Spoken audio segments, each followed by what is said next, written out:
ভারত করতে চলেছে এমন কিছু যে এখন জলই হয়ে যাবে তেল। পেট্রোল ডিজেল নয়, বরং জল দিয়েই চলবে গাড়ি। এখন পুরো বিশ্বই আসবে ভারতের আয়ত্তে। এখন বন্ধ হয়ে যাবে আরব দেশের তেলের দোকান। পুরো আরব সাম্রাজ্য চিন্তায়। আসলে বন্ধুরা, এখন তো ভারত একের পর এক নতুন প্রযুক্তির বাদশা হয়ে চলেছে, যেই নিয়ে এখনো পর্যন্ত কেউ ভাবতেও পারেনি। ভারতের এই পদক্ষেপকে দেখে পুরো বিশ্বই নড়ে গেছে। এখনো পর্যন্ত কেউ বিশ্বাস করতে পারেনি যে ভারত এরকম কিছু করতে পারবে, কিন্তু ভারত এমন সফলতা অর্জন করেছে যে পুরো বিশ্বই হতবাক। দেখতে গেলে ভারত সবচেয়ে বড় সফলতা এনার্জি সেক্টরে পেয়েছে, কারণ ভারত এতে খুব মনোযোগ সহকারে কাজ করছে। এছাড়াও এটা এমন একটা শক্তি যার মাধ্যমে পুরো বিশ্বতেই রাজত্ব করা যেতে পারে, পুরো বিশ্বকে নিজের ইশারায় নাচানো যেতে পারে। এই কারণের জন্যই আজ আরব দেশ পুরো বিশ্বতে রাজত্ব করে আসছে। কিন্তু ভারত মনস্থির করে নিয়েছে পেট্রোল ডিজেলের নির্ভরশীলতাকে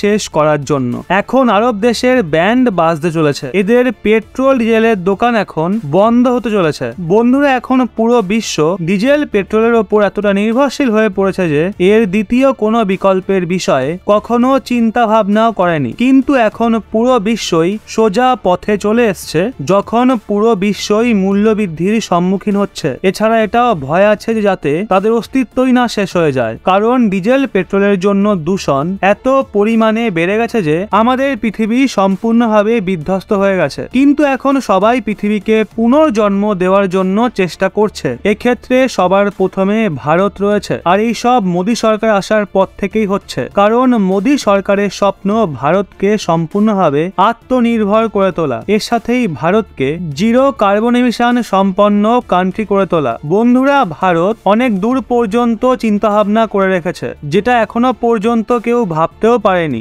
ভারত এখন এমন টেকনিক বিকশিত করতে যাচ্ছে যেটা জলকে বানিয়ে দেবে তেল, অর্থাৎ গাড়ি এখন জল দিয়েই চলবে। একে ফিউচার অফ ফুয়েলও বলা হয়ে থাকে। এটা ভারতের কাছে কোনো সম্পদের চেয়ে কম নয়, এটা এমন সম্পদ যেটা কোনোদিনও শেষ হবে না। তাছাড়া এটা সোনা রূপার চেয়ে অনেক বেশি দামি। পরবর্তী সময়ে পুরো বিশ্বকে এর সাহায্যেই চলতে হবে। এজন্য পুরো বিশ্ব এই প্রতিযোগিতায় এগিয়ে থাকার চিন্তা ভাবনায় রয়েছে, কিন্তু পুরো বিশ্ব ভাবতেই থেকে গেল আর ভারত বাজিমাত করে ফেললো। আসলে বন্ধুরা, ভারত বড় লেভেলে গ্রিন হাইড্রোজেন তৈরি করতে চলেছে, যাতে ভারত পুরো বিশ্বকে এক্সপোর্ট করতে পারে, পুরো বিশ্বতে নিজের রাজত্ব চালাতে পারে। বন্ধুরা, মেন খবর হলো ভারতের এই শক্তিকে দেখে অস্ট্রেলিয়ার বিখ্যাত কোম্পানি ভারতে গ্রিন হাইড্রোজেন তৈরি করার উদ্দেশ্যে ভারতে আসার জন্য ব্যাকুল হয়ে উঠেছে, আর ভারত মন খুলেই প্রস্তাবকে গ্রহণ করেছে। আসলে বন্ধুরা,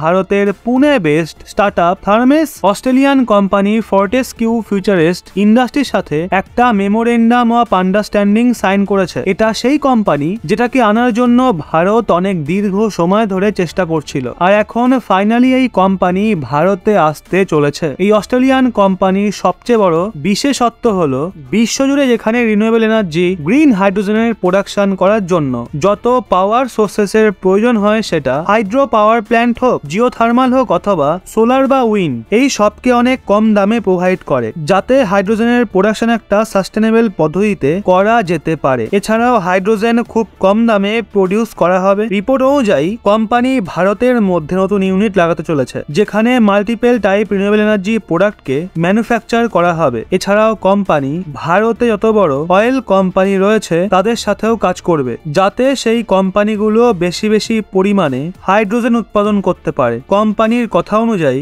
ভারতের মধ্যে ন্যাশনাল গ্রিন হাইড্রোজেন মিশন এবং ইন্ডিয়ান গভর্নমেন্ট দ্বারা চালিত PLI স্কিমের সাহায্যে কোম্পানি তার নতুন ম্যানুফ্যাকচারিং ইউনিটকে ইস্টাবলিশ করবে, যাতে তাদের প্রোডাকশন বড় পরিমাণে করতে পারে। কোম্পানির কথা অনুযায়ী ডোমেস্টিক ব্যবহারের জন্য যত কম্পোনেন্টের প্রয়োজন হবে সেগুলো ম্যানুফ্যাকচার করবে। এছাড়াও ইলেকট্রোলাইজার সাবসিস্টেমকে অনেক কম মূল্যে তৈরি করা হবে। এছাড়া না কেবল ভারতের ব্যবহারের জন্য এই প্রোডাক্টকে তৈরি করা হবে, বরং ইন্টারন্যাশনাল মার্কেটে এক্সপোর্টের জন্য কোম্পানি এখানে সম্পূর্ণভাবে তৈরি আছে। আর অলরেডি অস্ট্রেলিয়ার মধ্যে অনেক ভারতীয় কোম্পানি কোল মাইন এবং লিথিয়াম মাইন নিয়ে কাজ করছে। আজকের সময় অস্ট্রেলিয়া অনেক লিথিয়াম রাখা একটা দেশ, আর ভারতে অনেক বিদেশি কোম্পানি আসার প্রধান কারণ হলো ইউনিয়ন ক্যাবিনেট ভারতের মধ্যে ডোমেস্টিক গ্রিন হাইড্রোজেনকে প্রডিউস করার সাথে সাথে অনেক নতুন নতুন স্কিমকে গুরুত্ব দিচ্ছে। এদের পরিকল্পনা ধরুন 2030 সালের মধ্যে 50 লাখ টন গ্রিন হাইড্রোজেন প্রোডাকশনের উৎপাদন করার লক্ষ্য রাখা হয়েছে। একে ফসিল ফুয়েল অর্থাৎ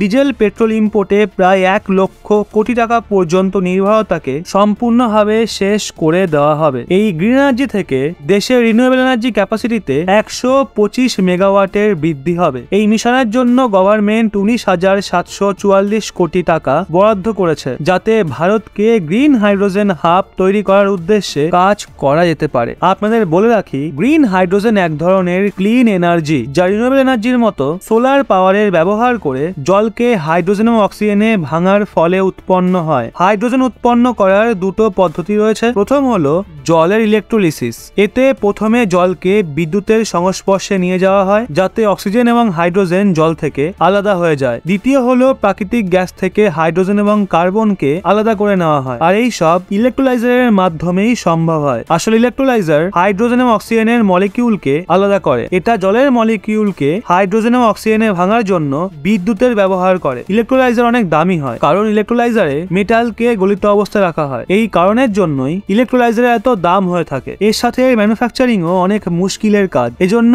বর্তমান সরকার এই কোম্পানিকে ভারতে আনতে চাইছে। এই কোম্পানিগুলো ইলেকট্রোলাইজার তৈরি করতে এতটাই দক্ষ যে সস্তায় ভরসাযোগ্য ইলেকট্রোলাইজার তৈরি করতে পারবে। বন্ধুরা, এই হাইড্রোজেন অনেক ক্ষেত্রেই এনার্জির কাজ করতে সক্ষম। হাইড্রোজেন তৈরি করতে ব্যবহার হওয়া বিদ্যুৎ কোনো রিনিউয়েবল সোর্সেস থেকে আসে। এর মানে এমন সোর্স থেকে আসে যেটাতে বিদ্যুৎ উৎপন্ন করাতে দূষণ হয় না। তো এইভাবে তৈরি হওয়া হাইড্রোজেনকে গ্রিন হাইড্রোজেন বলা হয়ে থাকে। যদিও দেখতে গেলে এখন উইন্ড এবং সোলার পাওয়ারের মাধ্যমে এনার্জি উৎপন্ন করা হচ্ছে, যা থেকে দূষণ হয় না, কিন্তু প্রত্যেক ইন্ডাস্ট্রি এই কাজ করে না। যদিও অনেক গাড়ি চালাতে, ট্রেন চালাতে এবং অনেক ফ্যাক্টরিতেও এই থেকে কাজ খুব সহজেই হয়ে যায়, কিন্তু আজও সিমেন্ট এবং স্টিলের মতো ইন্ডাস্ট্রিতে কয়লার প্রয়োজন হচ্ছে। এর সাথে এয়ারলাইন্স এবং জাহাজের জন্য লিকুইড ফুয়েলের প্রয়োজন হচ্ছে। দেখতে গেলে শুধু সোলার এনার্জি বা ওই ধরনের এনার্জি থেকে এই সব চালানো সম্ভব নয়। আপনি এটাকে এইভাবেও ধরতে পারেন, লম্বা দূরত্বের যাত্রা রিনিউয়েবল এনার্জির ওপর নির্ভর থেকে করা সম্ভব নয়। এতে